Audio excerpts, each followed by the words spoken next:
Can you tell me what it is like for a black person to live here in the UK? I think it depends on the person. Generally, in life, like in everything, you expect people with different ideas and knowledge and acceptance levels. And it's the same on both sides. So coming here and knowing that this is a country that's populated mostly by white people, of course, you should expect some negativism, but also a lot of positives. So some find it very difficult. For some, it's not as bad, But if you just keep an open mind and take people as you see them and know that not everybody will like you, and some because because of that different skin tone, they think that you're different until they get to know you better. But unfortunately, some don't give themselves the opportunity to do so, and that's a shame. Yeah. When we spoke previously, you mentioned that you didn't really like the term BAME, which is the abbreviation for Black, Asian, and minority ethnic. No, I don't, because it's like in life we keep looking out for things that separate us instead of seeing ourselves as human beings. Let's see humanity than color. And once you bring up that BAME, oh, he's black, she's Asian, he's this, he's that, he's white, you immediately have something in the back of your mind. You start seeing differences in everything. So I don't like it. I wish we could start seeing ourselves just as people. It would help us better as we strive to integrate and to love ourselves and just to get along. Yes. You mentioned great words that everyone, whoever comes here, we can add the beauty. Yes. The wonderful thing about the United Kingdom, as it is now, is that you look around and you see different faces. You listen and you hear different languages being spoken by so many people. And then come times like summertime, you come out and you see people, some dressed in their traditional attire because the weather then becomes conducive for some clothes, and the activities, the dance, it's just beautiful. The country, there's a part of Bournemouth, if I can focus on where we live. If you go to an area like Charminster, it's very cosmopolitan, and that is the beauty of the country we live in.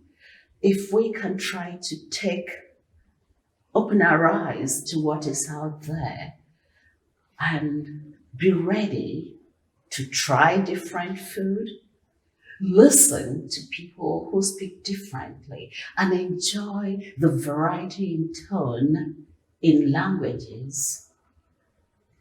Look at those clothings, admire them.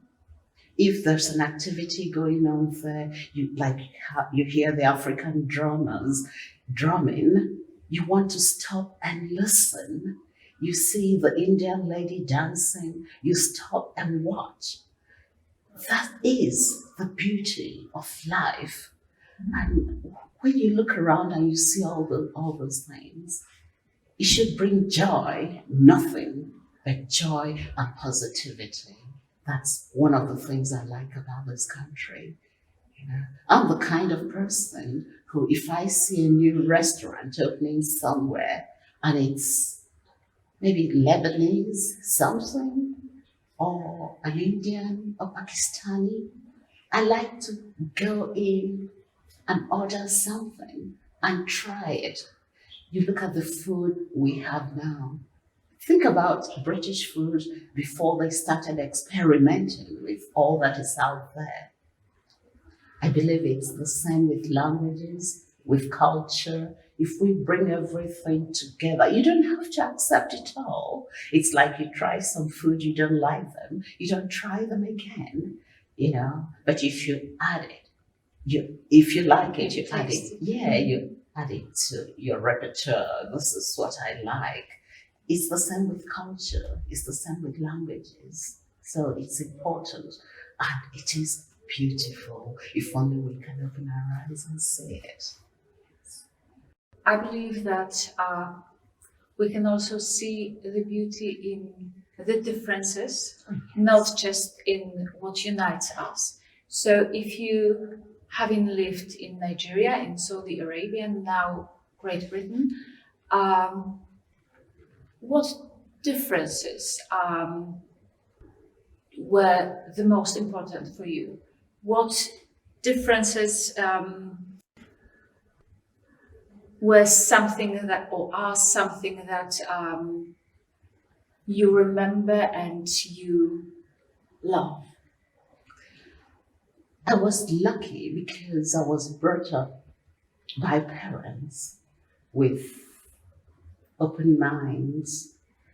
You know, they instilled in us the love for people, nature, life, and the fact that the sky is always the limit. Go out there and try different things and spread your wings and shine. So I see beauty in a lot of things. Coming here, when I came to Britain the first time, I did really, maybe because of my upbringing, I didn't see a lot of differences. Yeah, people looked different. We had people from England and other European countries.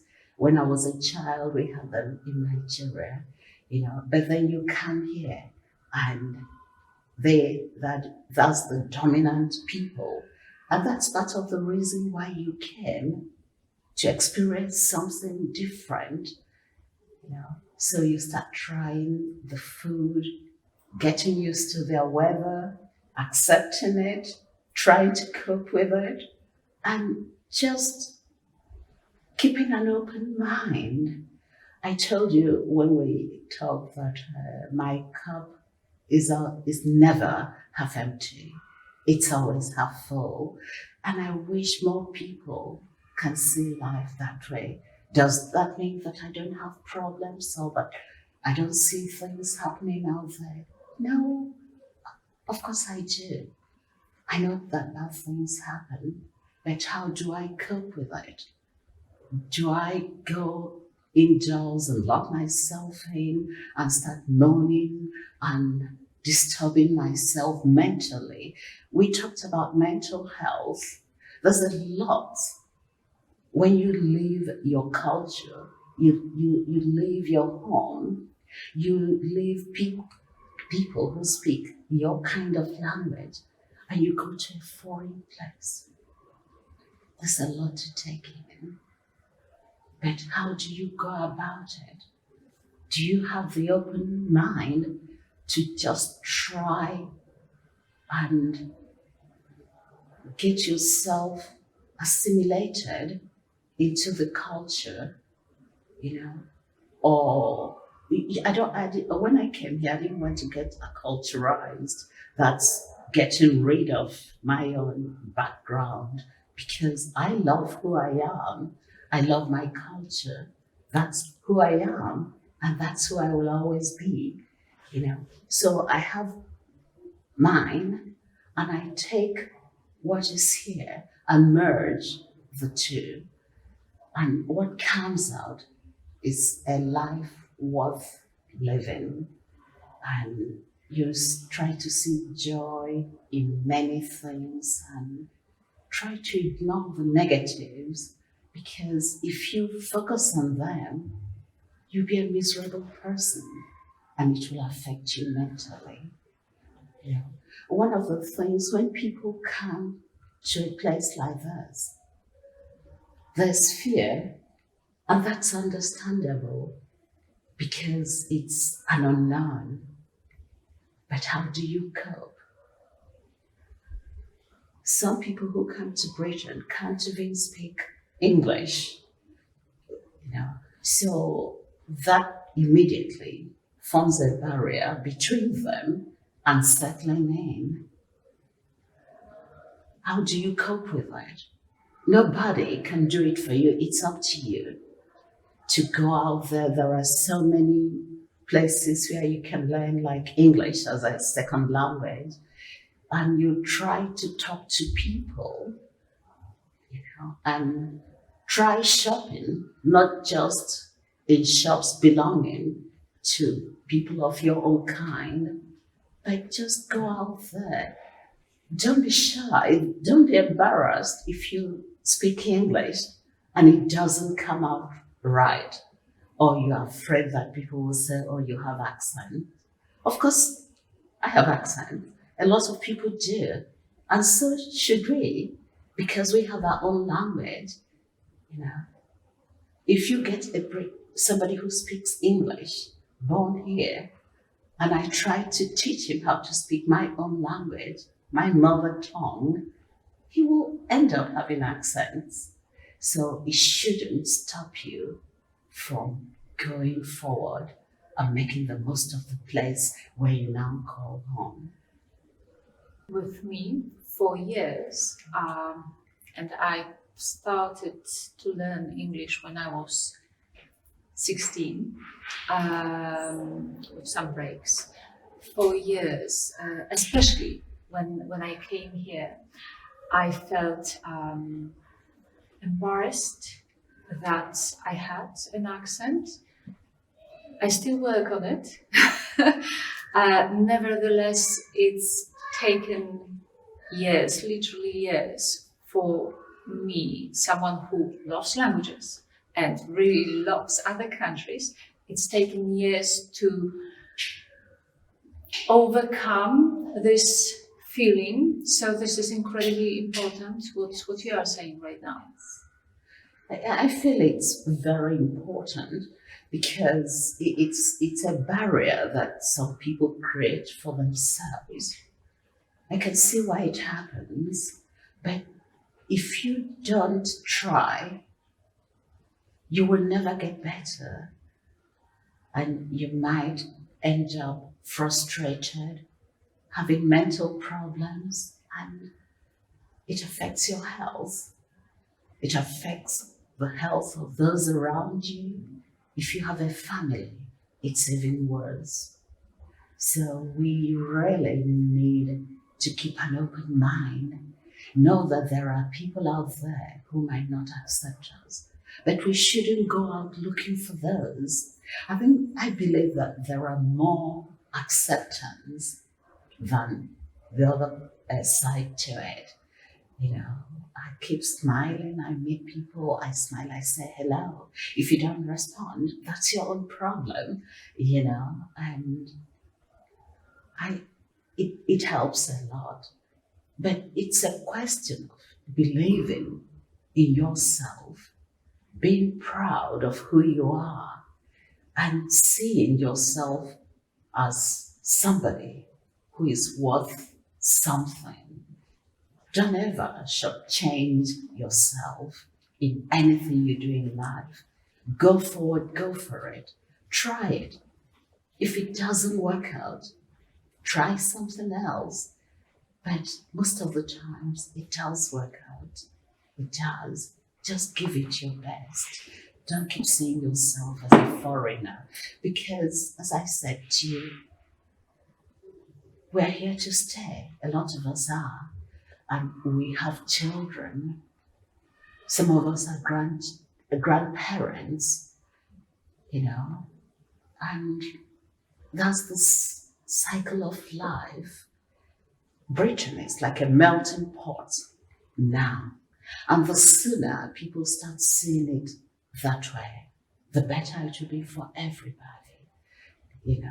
So just try and find something you're good at, because I believe that it doesn't matter who you are. We are all good at something. We have a lot to offer to people wherever we live, wherever we find ourselves, wherever we call home. And it's up to us to come out and do the best we can to offer those things and blend in.